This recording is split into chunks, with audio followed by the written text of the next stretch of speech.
بسم الله الرحمن الرحيم. اللهم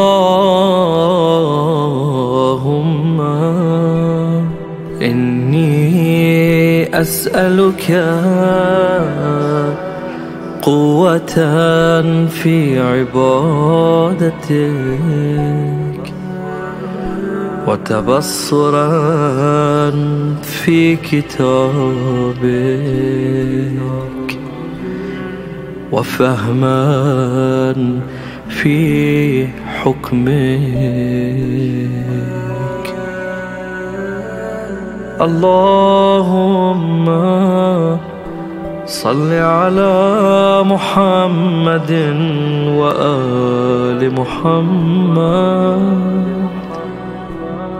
ولا تجعل القرآن بنا ماحلا،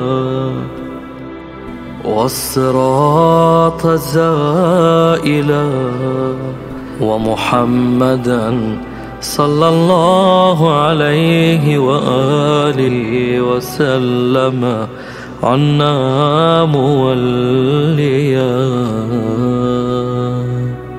برحمتك يا أرحم الراحمين.